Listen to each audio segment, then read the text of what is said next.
At first, I thought it was a bear. And I'm like, what the hell is that? And as I stand up, this thing stands up, and it's like 7.5, 8 foot tall. And it literally looks back. I could see the whites of its eyes. It had a huge pupil. I could see the definition of a big nose. It was not flat. It did not have a cone head like a gorilla. It looked like just a giant freaking human covered in hair. Good. Thanks for being here with us tonight. We appreciate it. Oh, it's my honor. Trust me. Well, I know we were talking a couple weeks ago, and you had some Bigfoot stuff going on, a lot of Bigfoot stuff going on, actually, and other things. For the audience, why don't you just tell us a little bit about yourself? My name's Haley Matthews, and I'm from Montana. I currently live in Spokane. Sadly, I had to give up my ranch, but I had a ranch in Eureka, Montana, where I had some Bigfoot activity. And I had a rental place outside of Kalispell, Montana, where we had some activity a few times too. Not as intense as what we went through in Eureka, but I'm just a mom who's getting ready to retire, and this has been one of my loves my whole life. So I felt like when I finally got to see one, that I was really graced with that, because, you can wish and wish and wish, but when it really happens, you're just like, wow, that was so cool. Yeah. You said you're in Spokane now. Yeah, I'm in Spokane, Washington. I don't like it. I'm a country girl, and I am not a city girl, but it's only just for a couple years, and then we're moving back to Montana. But if you just slide over into Idaho, there's so much beautiful country right there, is there not? There is. It's just that Montana stole my soul about 27 years ago, and it's okay that it keeps it, because then I just keep going back. Exactly. Well, okay. Why don't you start from the beginning and tell us when all this craziness started and why and what happened? Okay. Do you want me to go time-wise or tell the best one first and the other one second? I like the timeline, if you want to do it that way. Time-wise, start from the beginning. Okay. So back in April of 2015, I believe. No, sorry, 2017. I was getting ready for work early in the morning, and this was up in Many Lakes, Montana, right out. It's in between Kalispell and Big Fork. And I lived way up over the snow line. Like, I was on the other side of the mountain that you couldn't see. And it's beautiful up there. Very private, no hunting allowed. Like, there were no covenants or anything like that, other than that you couldn't hunt. There's probably, I'd say, over 100 lakes that you can, fish in, depending on if it's private or if it's public. And we lived, like, the road that we lived on, there was only 2 houses on that whole road. And so we had access to a private lake that was, I guess, in front of the house. And it had a big fountain in it, because the people across the way were fairly wealthy, and they put this really cool fountain up in the summer. And then to the right side of us, which would have been south, there was a public lake that was really freaking cold. And then, I don't know, maybe 350 feet from that, which would have been to our west, there was another public lake. It was really small, but it was quite warm. So we're like in the triangle of these 3 lakes, and the road's really private, hardly anybody ever on it. But I walk out to start my car, because it was still pretty chilly. And I was used to the forest sounds there, birds chirping, squirrels, etc. Depending on the time of year, frogs or whatever. But I walk out the door, and it's literally like 12 to 15 feet from stepping over my door to the side of my Jeep. And I get about halfway, I wasn't hurrying, and I realize it is dead quiet. Like, scary kind of quiet if you're a hunter. And I stood there for a minute, and I looked around, and I was like, God, there's no squirrels or nothing this morning. And right then I hear this roar, like guttural, really deep, definitely not a bear. It wasn't any noise I've ever heard any kind of cat make. Wasn't a wolf. But I knew that it was coming from down the lake, that was down below us. And so I bent down and I'm looking out over that and I can't see anything. And this is all in like maybe 5 seconds. I stop, I hear the roar, and I'm looking, and then I hear a noise to my right, which is the driveway, where it meets the road. So I quick look that way to my right, and I can't see anything. It's pitch black, but I can hear something running, and it was definitely bipedal. And that thing down there roars one more time to my left, and I'm looking to my right down the driveway, and whatever it was, it's like I stopped it, like I impeded it on its path. And then I hear it down in the bushes. Like the way my driveway was is kind of like, I don't know what you'd call it, where it's straight and then there's like a circle at the end, but it was just me. So I would just pull in straight and then back out straight in the morning. But below it, there was a bank. And down the bank was a game trail that we saw deer on it. We saw 2 elk one time. God knows one night I pulled in a driveway and there was a bobcat sitting right there. So I'm sure that every form of wildlife was on that little game trail. But then I could hear it running down there, and it was maybe 12 to 15 steps that I heard. And then it answered, and the other one called back. It was deeper. So I was always assuming that it was male down by the lake, female or adolescent running down my driveway. And I was straining. I was really straining hard to look. And I heard it go past, like right past my Jeep. And I'm looking. And then all of a sudden I had this feeling of dread. There was no more noise. I couldn't hear anything running. I couldn't hear water splashing, nothing. And I literally was like, is this what I think it is? And I started the Jeep and I ran in the house, finished curling my hair, turned everything off, and I walk outside and it's still dead quiet. Like absolutely silent except for my Jeep. And I'm like, this is not cool. I'm going to check this out when I get home. Well, I start backing up. I get in the Jeep and I'm backing out. And this is a Jeep Grand Cherokee. As soon as I cleared the edge of my house, I was pelted with probably 50, 60 pine cones in under 10 seconds. Like, I didn't stop backing up. I just slowed down and I was looking up the bank because it was to my left. And I'm looking up the bank and I couldn't really see where they were coming from. It was still too dark. And so then I kind of gave it a little gas. And as I start to go faster backing up, I get pelted again with 15, 18, maybe 20 pine cones. And I'm like, that is just ridiculous. And had to go to work, knew that I was going to be late if I stopped anymore. So I went to work. I thought about it all day. I pick up my son from junior high at 2:30 and we drive home and I'm telling him about it. And he got this funny look on his face. He kind of did the, deer in the headlights look. And I'm like, what's that look for? And he goes, I hear weird noises outside all the time. He goes, you don't hear them because you're downstairs in the concrete. And I was like, how long has this been going on? And he says, just a couple months. Now we lived there 5 years. And this was our last year of living there, the last summer that we were going to be there. And I was like, well, you should tell me these things. And he goes, I just always figured, it was bears or whatever. He goes, but I bet it's a Bigfoot. We get to the house and I pull up to the mailbox and I'm like, hey, bud, jump out and check the mail. He gets out and it's like 5 steps. He gets like 2.5 steps and I see him looking down to his right. And then he looks forward and he's like, get out of the car. Come here.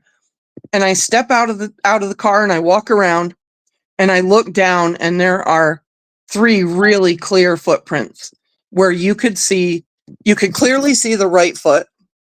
And I put my size 10 next to it and it was way bigger than my foot. But then you see where it goes to take another step. And I think that it had put its foot down, but then that was when it heard me or saw me and it crossed over its own footpath and went down on that game trail. So the left foot wasn't as good as the right. And then the next right foot was really great. And I said, well, bud, let's check down by the lake.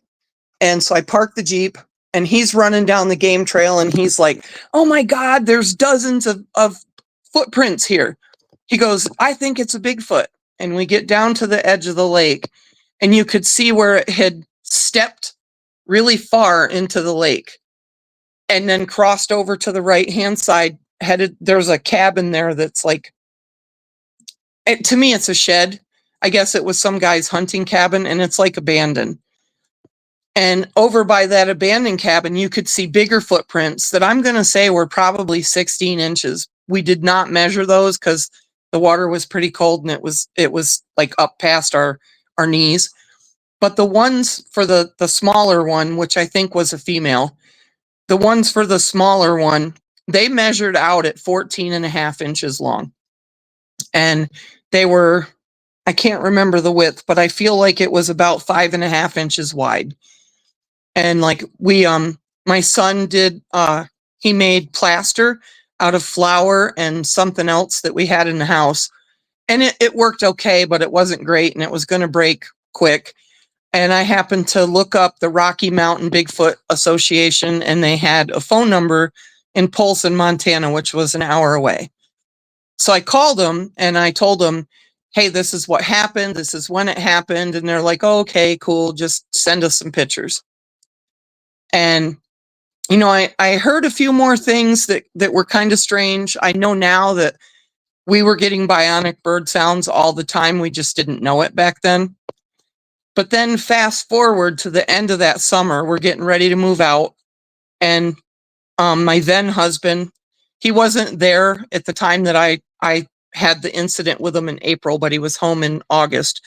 They were fixing my daughter's Dodge 1-ton diesel and they had to replace the front end. And my son was helping him.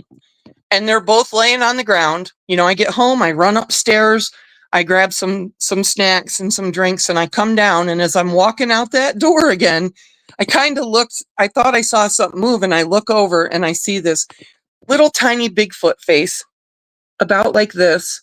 And it's just peering, and its eyes were great big. I could see the whites of its eyes. I couldn't see the tip of its nose. It was behind, like there was a leaf or something there. I could see its hair up on the top of its head. This thing was about as big as a 12 or a 14-year-old. And I looked and I didn't make like I saw it. And I just went up to the truck and I gave the guys their drinks and I started eating a sandwich. And after my son walked away, I said to my husband, I said, there's a Bigfoot right there. And he goes, yep, he's been watching us for about an hour. And I was like, not doing anything. He said, he's barely moved. And I said, well, when Caden realizes that it's there, he's going to try to chase it. And he goes, that's why I haven't said anything. And I was like, cool. Because at the time, my son was like 15 or 16. And so then, they're still working on it. And then Caden stepped back. He heard something snap. And he looked to his left. And he goes, oh my God, it's a Bigfoot. And that thing jumped up and it was more goldish brown than dark brown. And the hair was quite long, I thought, probably 7 inches long. And it ran down that game trail so fast that my son wasn't even halfway down the driveway when it was already across the other side of that lake that was across from our driveway. And so both of those happened in many lakes. And weirdly enough, I had two friends when I had the first incident in April. I had two friends, one in Glacier Park, which is like 25 miles away, and one in Columbia Falls, which is like 16 miles away. Within the next 2 nights after my sighting in April, they had something. The one girl has a ranch. They had something at their ranch. And she said, I couldn't see it well, but it was, over 7 foot and it scared the hell out of me. And I went back in the house. But the other lady, her husband is a professional photographer. They go to Glacier Park all the time. And their photos are just incredible. They photograph wildlife. They photograph the stars, like everything.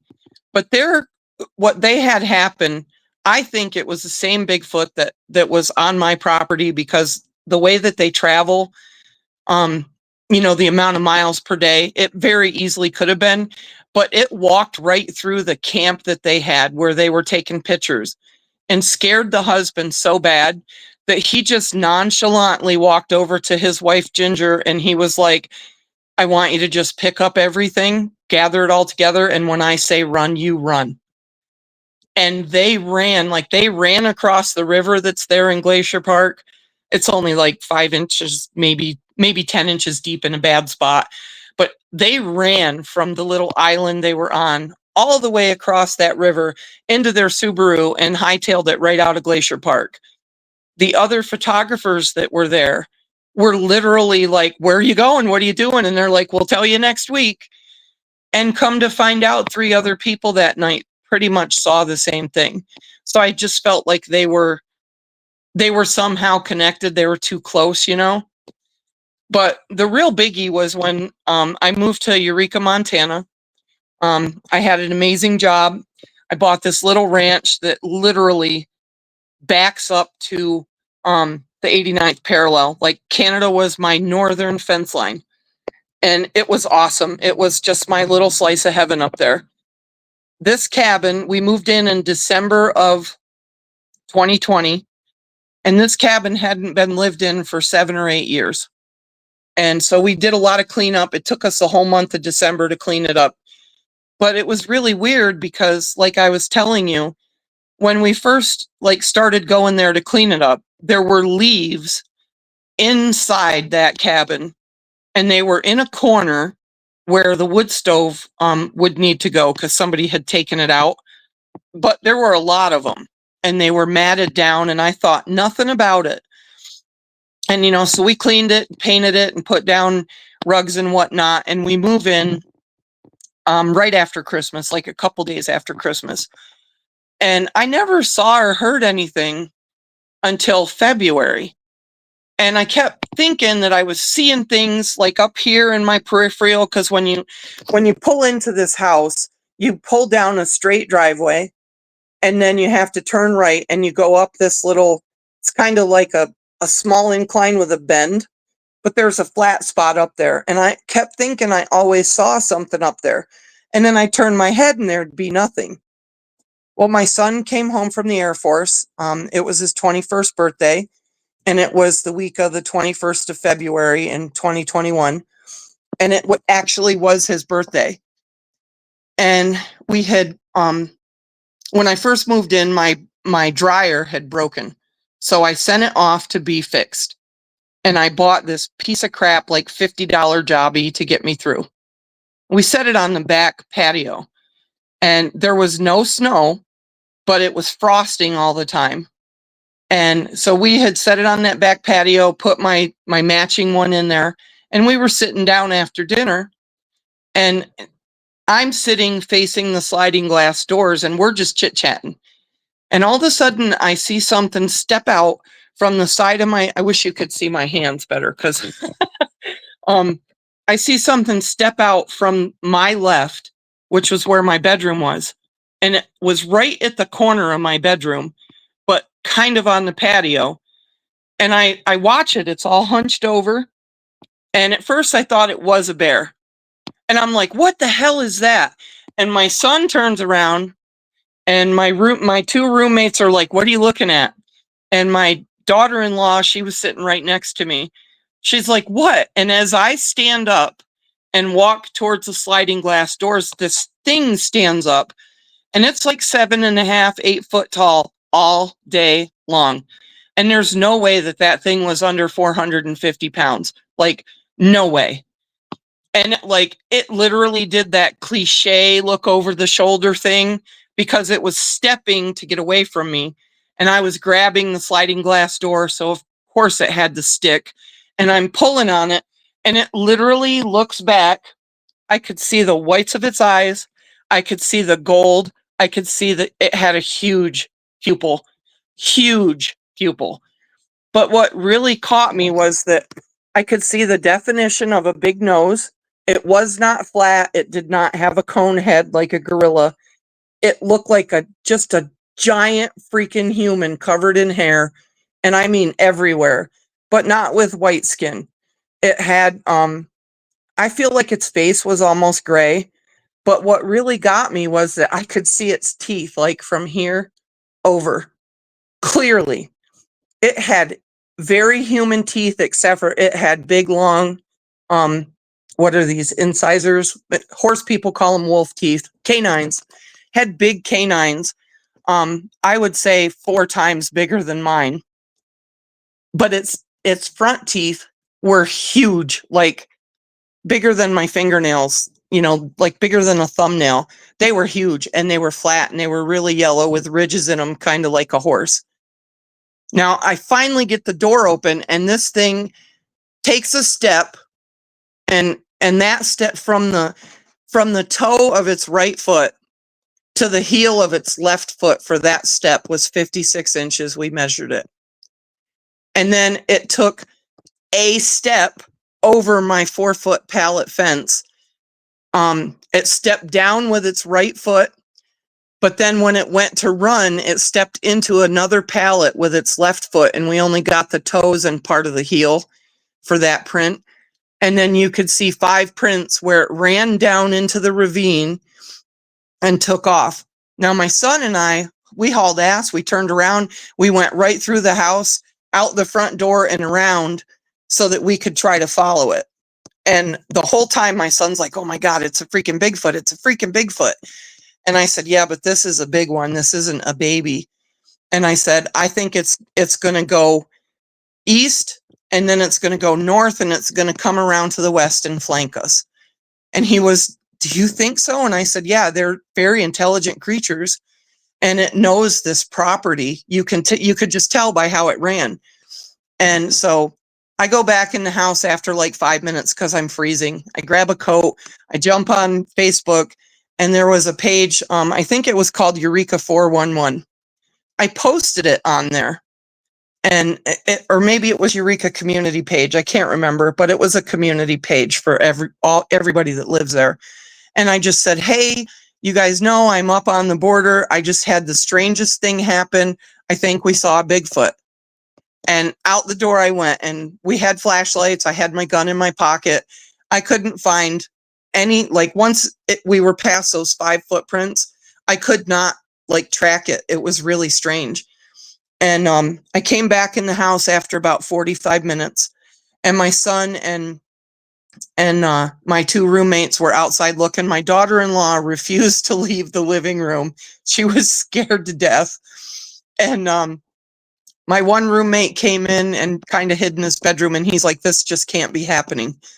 And I was like, dude, it happened. And I said, I know you guys all saw it. Don't deny it. And he goes, well, I saw something, but I don't know if it was a bear. I'm from California. I don't know. And he literally hid in his bedroom. Well, I checked my Facebook, and I had over 89 freaking comments, and several neighbors had texted me on Facebook. One of them was Mr. Christensen, and he owned a ranch right next door to mine, and he'd been there his whole life, and he's got a huge place. And he said, ain't nothing that hasn't been going on for my whole life and then some. They come every year, a few times a year. I think they travel with the elk. And I was like, oh my God, that is so cool.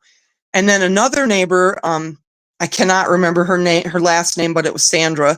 Sandra texted me and she said, did you see it? And I said, yeah, I saw it. And she said, I'm 86 and they've been coming my whole life. And I was like, that is freaking incredible. And right then my phone rings, and it's another neighbor who's actually in Canada. She's probably 5 miles over the border from my house. And she's like, are you all right down there, neighbor? And I was like, yes, ma'am, we're good. And I said, we're a little shook because we want to know what we saw. And she says, you know what you saw. She said, and I know what you saw. She said, we've been seeing this. She said, I'm in my 70s. And she said, and my dad saw it his whole life. And she said, they're around. You just don't always see them. And I was like, I'm kind of getting that. Then I get a message as I'm hanging up with her from this guy. And he says, I know you don't know me, but I'm a professional tracker and I would like to come up and check this out. Do you mind? I know it's 9:30 at night. And I was like, no, we don't mind. And just to pacify everybody in the house who was afraid, which there were 3 of them, I had called the police so that we could have a report on file. And I'm waiting for this tracker to come up, and these 2 police officers show up. And it was kind of silly because one of them was really old, like the old guy on the force. And then there's this young guy who I kind of think was a rookie. And the old man gets out and he's got his hand on his gun. And the young guy comes up and he's like, we got a call that you had an incident, blah, blah, blah. And I was like, yeah. And they both step up and pull out their pads. And he's like, well, can you tell me what happened? And I start from the beginning, how we were sitting there, what I saw. And the old man, he has his book open. He closes his book. He looks away like this, snaps his gun back in, and walks away. And I was just like, wow, that was body language of somebody who doesn't believe, lives here, lives in this vast amount of wilderness and doesn't believe. And the young guy says, don't mind him. He really doesn't like this stuff. And I said, what, when people see a cryptid and they're trying to report it so it's on record? And he goes, yeah, something like that. He goes, I believe you. He goes, I know there's stuff out here that I can't explain, but the more reports we get, the better off we are. And asked to see the footprints. We showed him. Then I showed him where I thought it had went down in the ravine. And he was like, yeah, he said that you're not going to see any signs of it for a bit, if ever. And he said, we're going to check out your barn and we're going to leave. And they drove down, they checked out the barn, they went inside, like I could see their flashlights. And then they came back up and he's like, yeah, there's nothing there. I even checked your other neighbor's A-frame. And I said, yeah, that's Eiler and he's never home. We watch out for his 2 acres. And they leave, and I'm guessing that they crossed paths with the tracker. And it wasn't 5 minutes later, and this guy shows up, introduces himself, and we show him what happened, take him outside, and he's looking, and he's like, all right, well, he said, I don't mind if your son comes with me because he could probably keep up, but we're going to track this. And they were gone about 40 minutes. And then he comes in my house all red-faced because it's freezing. And I said, well, and he goes, well, he says, I can tell you this. It ain't a bear. It ain't a cat. It's not a wolf. He said, whatever that was bipedal. And even though I think it was fairly big, he said it could run really light. And he said, I think there's some other tracks down by that green place. He said, but it's getting kind of cold, but you were right. He said it went right around you, but I don't know where it ended up. And I was like, wow, well, that's something coming from a pro, So he leaves, and we kind of calm down, and we're all like, oh my God, that was so cool, and just chatting again. And all of a sudden we hear this whack, flat-handed smack. And this was at 10:38, I think was what we wrote down. Something hit the outside of my bedroom wall so freaking hard it echoed through the whole house. And my son and I jumped right up, and I run to my bedroom, and I'm looking out the window, don't see nothing. And he's like, Mom, there's something out there. Do you want to go? And I said, not really. It's really dark, and we're not for sure what it is. And he goes, well, whatever it is, it's either pissed off or playing with us. And we kind of laughed. We go back in the living room and we sit. It wasn't 10 minutes later, and we hear claws, like giant fingernails, start at my bedroom. Like the way that the layout on my bedroom side of the house went was my bedroom was on one end, we'll say to the right. And then in the middle, which we called the middle room, was where the dressers were. And then my walk-in closet. And it literally went from my bedroom window all the way down the side of the house and then hit the house. And that time we went out. We went outside and we could hear something, but we couldn't find it. So after like 15 minutes, I was like, it is too cold. And, it's getting really late. We need to get some rest. And so we go in the house, and I guess it was about midnight. I finally went to bed, and I go to bed and with my boyfriend, and because at this point I was divorced from the husband, and I go to bed and we're sleeping, and at 3:38 I hear the loudest, scariest freaking roar I have ever heard, and I bet it wasn't 5 feet from my bedroom wall. And I mean, it shook me. And I laid there almost in a panic. I reached back and I said, "Hey, did you hear that?" And he was like, "Yeah, I did." And I said, "You going outside?" And he goes, "Hell no." And I was like, "Then I'm not either." And I just laid there. But I listened. Whatever this was got on the back of my avalanche. You know, it has that hard tonneau cover. And I know that it did because my leaf springs squeak. And I heard the back of the truck go, and then it moved a couple more times. A ton of branches were broken when we went out there the next morning, right above the avalanche. And I threw flour down. I didn't have any way to track it, so I literally had about 20 pounds of flour in the house because I bake a lot. And I went outside and just spread it so that we could see the footprints, and they were all over. And so we, of course, measured 15 and a half to 15 and 3/4. I think there was just one out there that night, but everybody else thinks that there was two. And so did the tracker. He thought there was a bigger one down by the barn. So during the day, the next day, which is February 22nd, I happened to find information on Bobo Fay. And so I made sure that it had the little blue check mark, so I knew it was him. And I just wrote him and I said, "Not that I really think you're going to get this, but I've got something going on at my ranch. I'm in Eureka, Montana." And I just kind of like made it into a quick paragraph. And about 9 hours later, he calls me and he's like, "Hey," he's like, "I'm in Eureka, California." And he's like, "It's kind of funny that you're up there in Eureka, Montana." And he said, "I looked up where you are." And he said, "You are right at the border." And I said, "Yes, sir. I'm literally the border." And he said, "Well, do you mind if I come up for a few days?" And I was like, "No, please." He got there on Sunday, and he stayed until Thursday. And he said that we had a lot of activity. He thinks that there were 5. Prints range from 9.5 inches to 18 that I found with him. He made a couple casts. He recorded a lot. We set up 2 gifting stations. I got to tell you, it's really strange to me, but they freaking love sweetened condensed milk. Like, absolutely love it.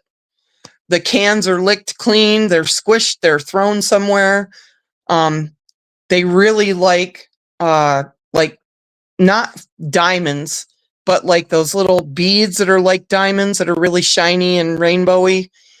But we left something, like many things, out for them every day, and they seem to like that the best. They brought us some squirrel bones, a seashell or a snail shell, and and this really funny colored rock.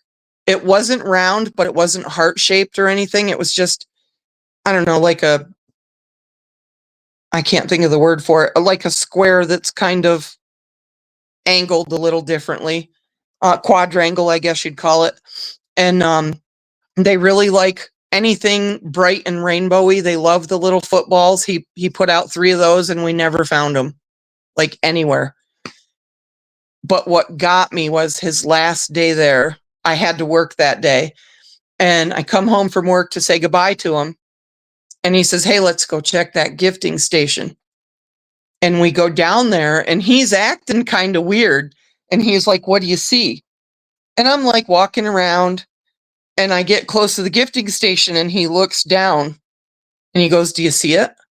And I was like, "Oh my God." This print was 22.5 inches long and it was 3 inches deep.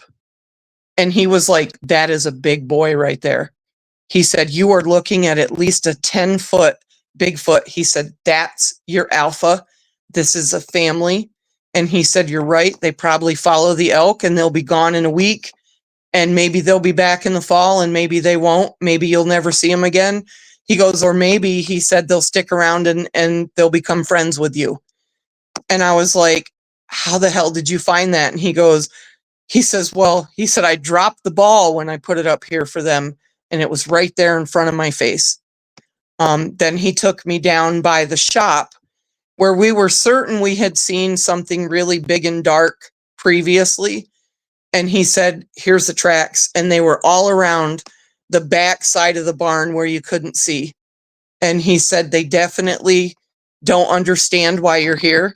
And he said, I don't think they're doing it to be facetious. They just don't know why you're in their house. And it was, I feel like we saw and heard them a few more times, but then that fall, I only saw them once. I know that there was at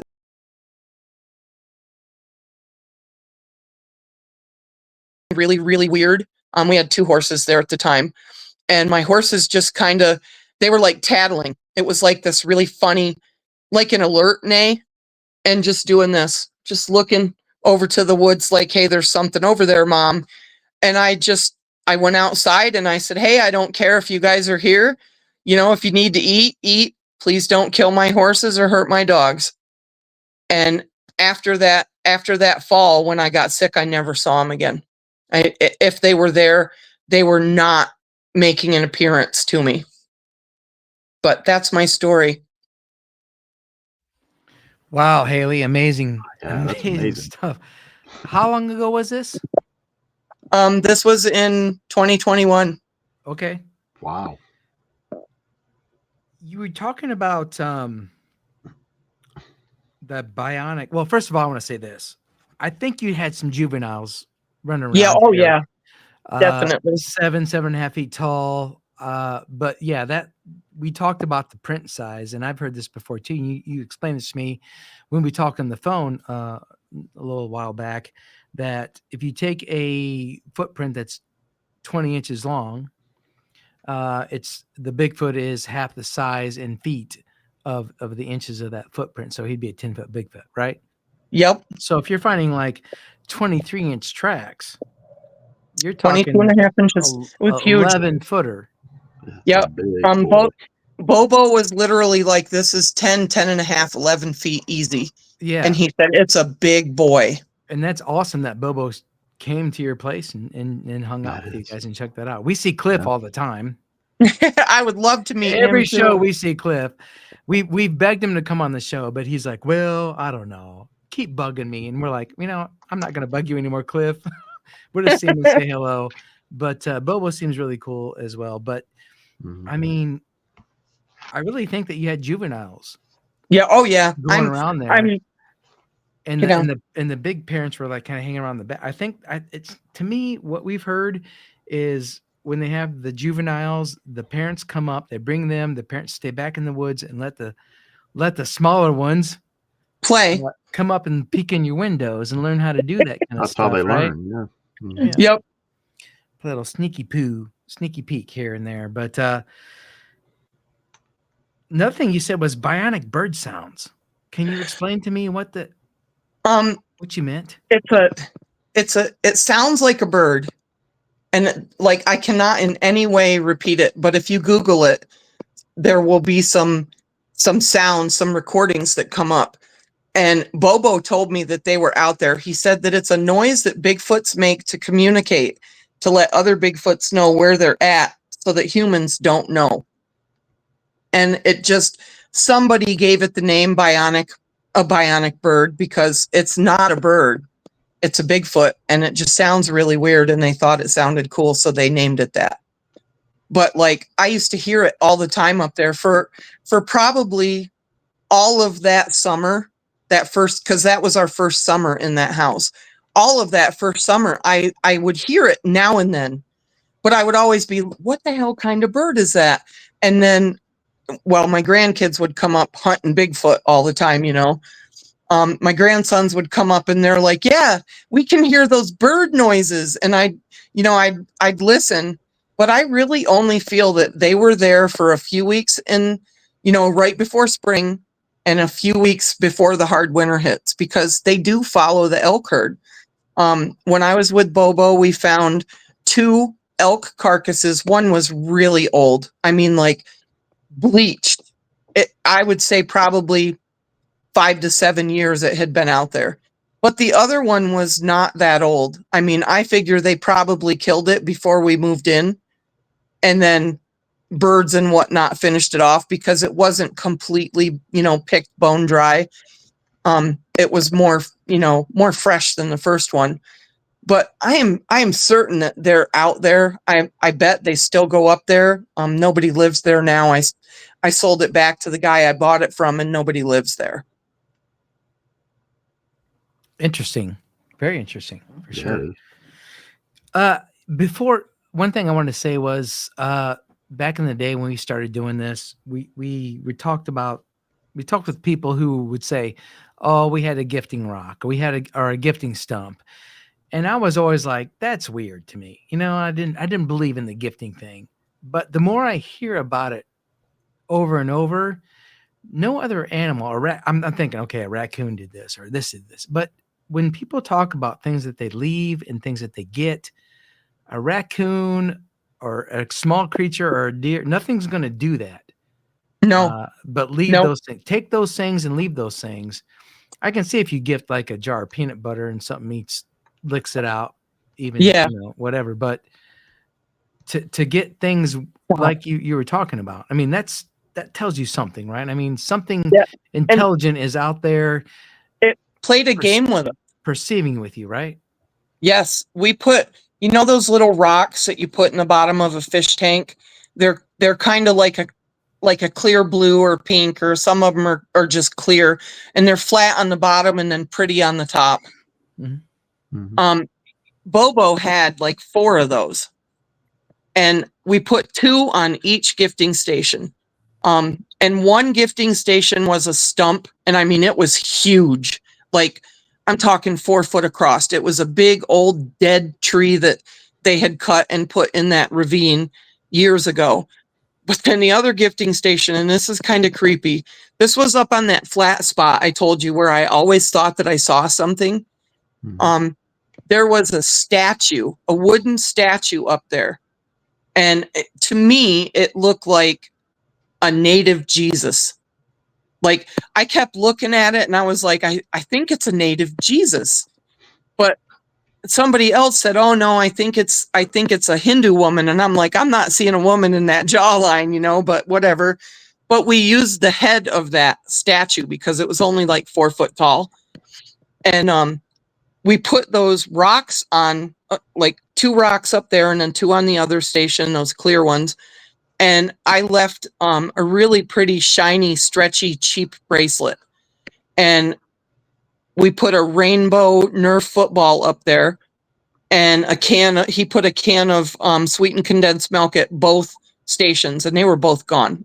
He did it every night and they were gone. But what was really cool is that the stump, because it was so big, they would take the blue stones and they would hide them inside different places of the stump. Like the first time we went down and looked, it was in the big crack in the center. And he said, "Let's put them out again and see what they do." But the ones up on the statue were gone. And then the next day when we checked, they were down on the side of the stump, in between the stump and the old bark. And so it was in a different place every day, but it was hidden like it was a game. But when it brought that squirrel to us and left the squirrel bones there, I was just like, that's kind of creepy, but they think it's a gift, so cool. But they love bananas. They eat peel and all. We didn't find peels anywhere. I don't know. I thought at first I was like, I don't get it, just like you. But they do. They like it. And I think that's how they form bonds with people, because since this happened, instead of just being that person who wants to hear and read about it, I have really delved into it. I had some amazing conversations with Bobo, and I wish that I had the time and money to just go out and do it for a job, because it's freaking cool. And yeah, scary at the same time, but I've waited my whole life for somebody to prove there's a Bigfoot. I can't prove it, but I know what I saw, you know, and it was just an amazing experience. I feel honored that they trusted me to show me themselves, which was amazing. Yeah. Yeah, that's very lucky. Before you had this experience, did you believe in Bigfoot? I believed, but now I know. You know, like to me, there's a huge difference. My son knows. My middle daughter is like, you know, she's real skeptical and she's more scientific. And my oldest daughter is like, yeah, cool. You know, she just doesn't care one way or the other. But my son and I, we have really delved into it. And even with UFOs too, because he lives in New Mexico, about an hour from Roswell. And the stuff that kid sends me in recordings is incredible. But you know, it's just I've always liked paranormal. Like I told you, I was in a ghost hunting a paranormal society. It's listed under TAPS on their website, but it's called DOPS. And I went on some amazing ghost hunts, but Bigfoot is more my jam. I just want to know more about him. And you know, some of this, like I told you, I always listen to Dixie Cryptid. I love that guy's voice. I know that he's never seen one, but he likes, you know, reading the stories. He used to like doing interviews. Seems like a really nice guy. He loved my story, but I have no idea when he's going to publish it.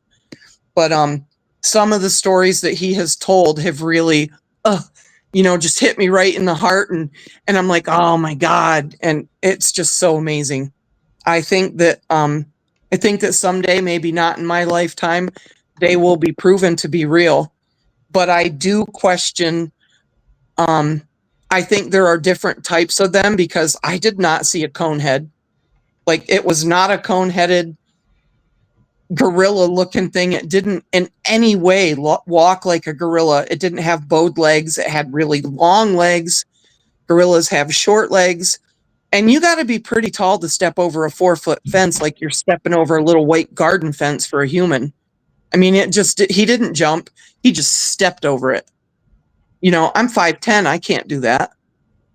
Mm-hmm. But I think that there's different types, and I think they have, you know, I do feel that some of them might have abilities to cloak or whatever. I do think that they're very much, I think it's tigers that emit that, like, it's almost like an ultrasonic growl. I think that they emit something low in their throat like that, and that's what messes with our cameras, you know, because you can never get a clear picture. Why is that? In today's day and age, it has to be some kind of interruption. Yeah, I truly believe that. I think that's why Patty was filmed the way she was. It was the camera back in the day was not digital. It wasn't electronic. It wasn't able to have some kind of interference with frequency waves or whatever you want to talk about, right?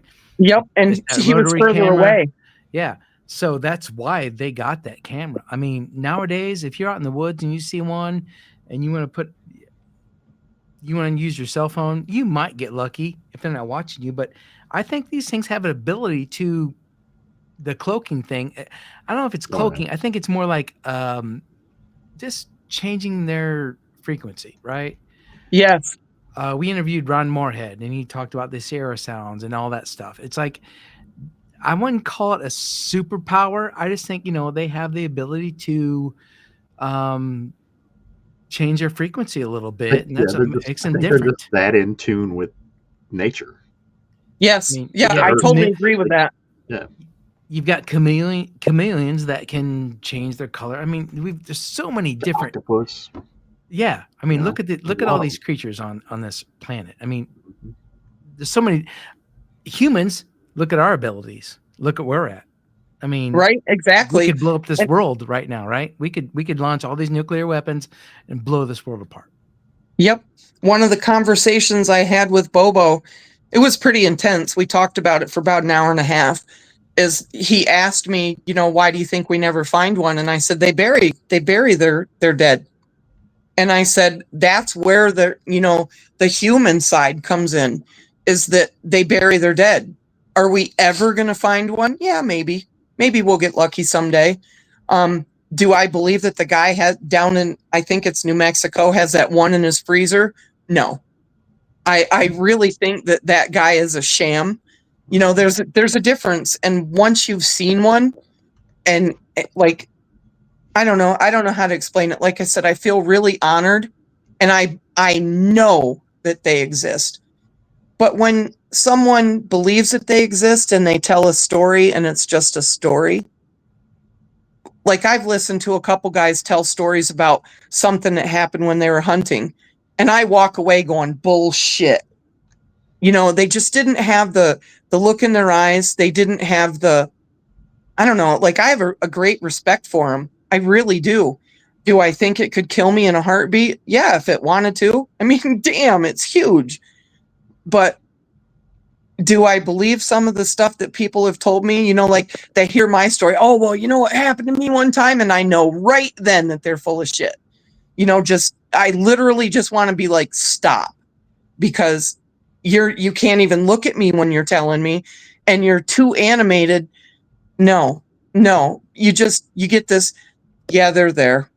You just you know that they're there. You hear them, you see them, you have an incident. It's different. It changes things. It changed my son. He literally was like, you know, I've always been interested, but I know, Mom, I saw it. I saw it. And I'm like, I know, buddy, we both saw it. You know, I know that everybody in that room, except for maybe Bradley, saw it. I'm pretty sure that Bradley, my roommate, saw it.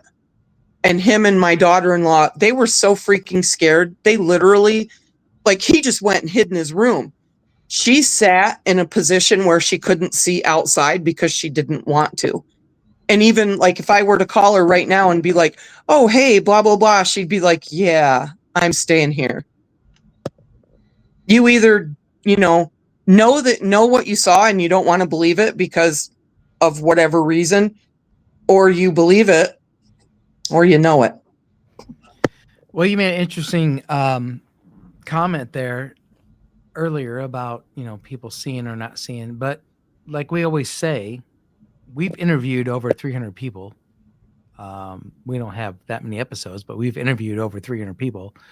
And we kind of know when people are telling the truth.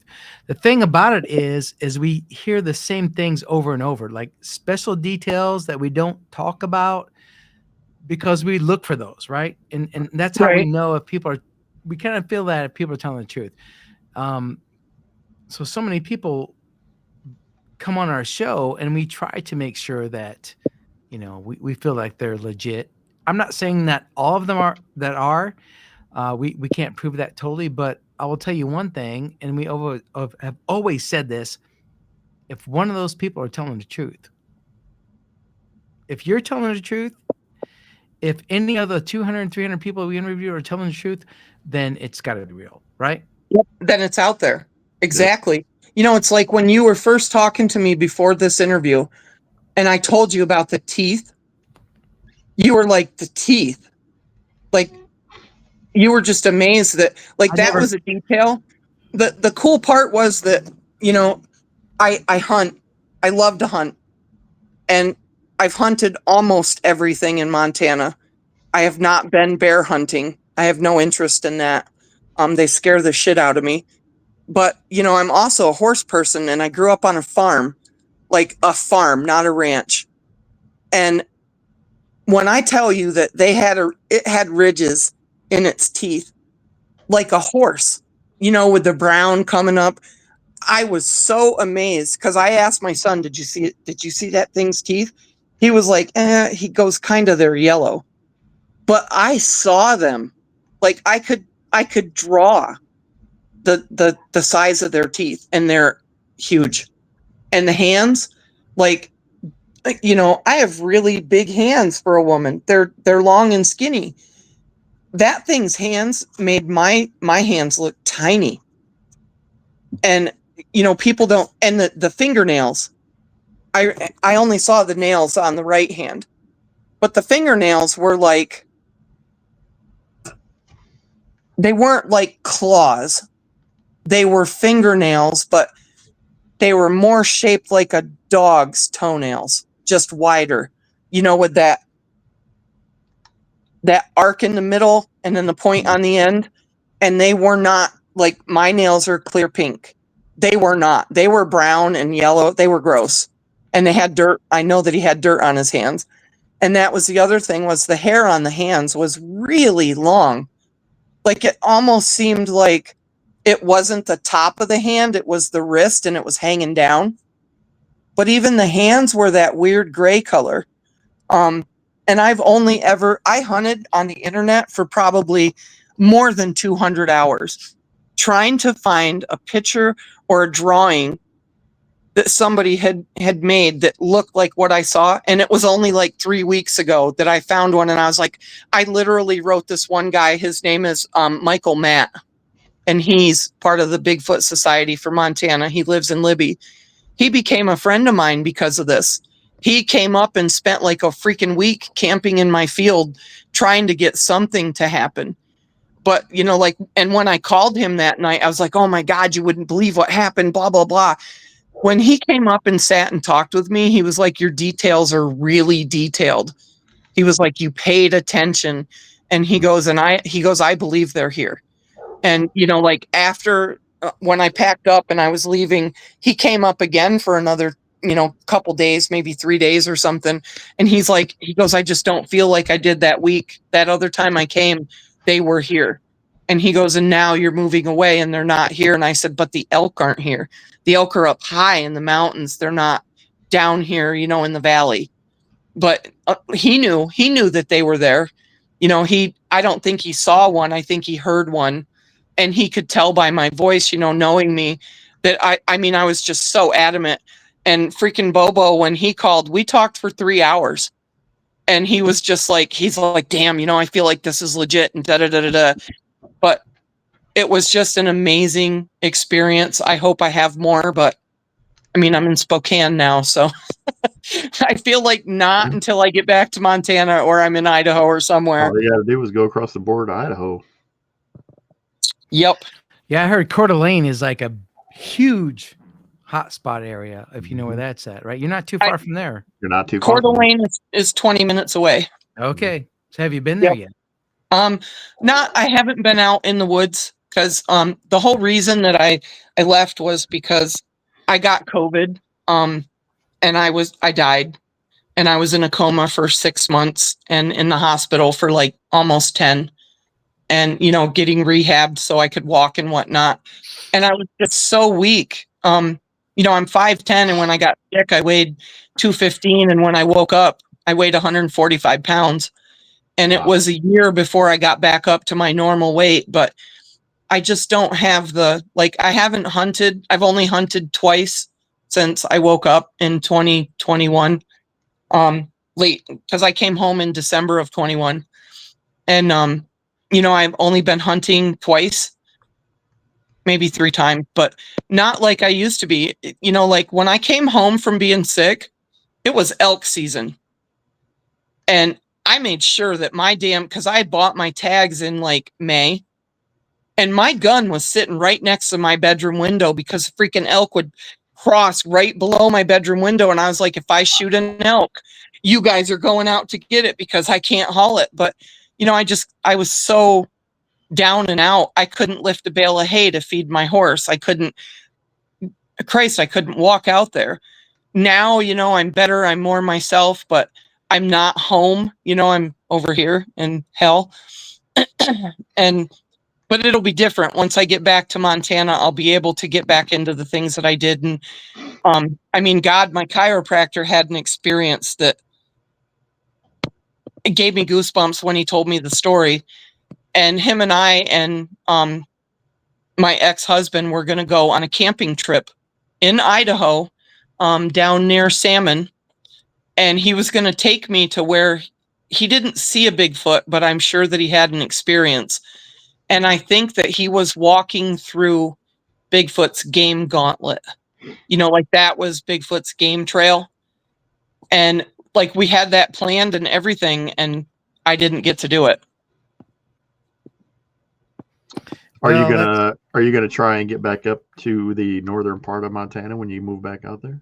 No, I'm probably going to end up down near Dillon, which is okay because there's sightings down there. But what's strange about up in the northwest corner is that if you look at those maps where they say, these are the recorded Bigfoot reports, I'm going to call BS because I literally, without even thinking, like sitting here and going, oh, how many people?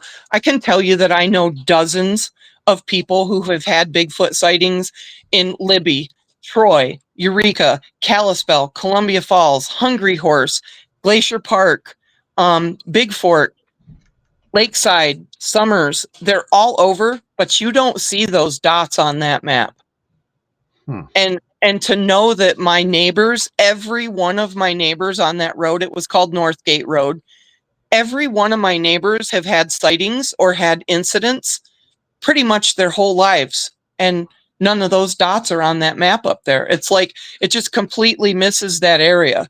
Why would you have all these sightings just over the border in Canada, but it skips Eureka and Kalispell and Libby? I'm going to call BS. I mean, yeah, people have claimed to record Bigfoot in God, what's the name of the town? Troy, outside of Troy, Montana at Bull Lake. There's some guy that records all the time, but his recordings and his sightings aren't marked on those maps. I have been with people and we have found the bodies of cougars 40 feet up in a tree and they're dead and it's just skin and bones, literally no meat. What took it up there? Another cougar? No, they don't usually eat themselves. When I finally did get to talk to the guy in Polson, he asked me if I saw anything strange on my property. And I said, well, besides Bigfoot, I said, yeah. I said, we found a 3/4 eaten turkey about 35 feet up in a ponderosa pine. And I said, I'm going to sit here and tell you that that was not from a cat because it was sat on the branch with its legs out like it was holding it. It was sat that way to hold it on the branch. Cougars don't do that. They don't need to set it on the branch. They're going to put it in their claws. Bears don't climb that high. Yeah, you're right. Totally right. Haley, it was awesome having you on the show tonight and talking to you about all these experiences. I think we probably should bring you back on again at some other point and talk about some other things. Keep talking. Heck yeah. And you probably may have some more encounters by then, it sounds like. I really hope so. I have this one spot in Montana that I really want to go. It's in between Kalispell and Libby, and it's about 30 miles in the back country. But the only thing I have not seen out there is a Bigfoot. And I just feel like for as deep in the woods as that is, and the kind of game that's there and the fish, I think they're out there. You just have to pay attention. Oh, yeah. Yeah, definitely. All right. If you get out there, you keep us posted. Let us know what's going on. I will definitely do that. And please, if you see Bobo and Clint, tell him I said hi. We never see Bobo. We see Cliff all the time, but Bobo doesn't come out. Bobo don't travel very much anymore. Yeah, he's at least not himself anymore. Yeah. Well, you told me something happened real quick. Tell me that again. Some woman up in Alaska at a town hall meeting. I won't leave this in the show, but just some woman up in Alaska at a town hall meeting poisoned him, and he nearly died from that. Yeah, that's what happened to him, dude. I forgot to tell you that. Yeah, that how he went from like being big fat Bobo to like skinny, and he was like acting weird and stuff. Yeah. Yep, that was why he's real shy. I mean, he watched me make a pan of lasagna, and he wouldn't eat any because he's like, I don't eat food at anybody's house anywhere. I don't blame him. Yeah, I can't blame him. That's crazy. That's fucking crazy. It's freaking nuts. And hey, if you're ever headed to Montana or somebody that is for a hunt, please let me know. We will. If we ever make it out that way, I'd love to come to Montana and hang out. Heck someday when we're rich and famous, we'll same away and hang out. Right. Sound good? Yeah, sounds great, guys. Thank you. Thank you, Haley. Thank you, Haley. Haley. Have a good night. Thank you again. You too. Bye-bye. All right. See you.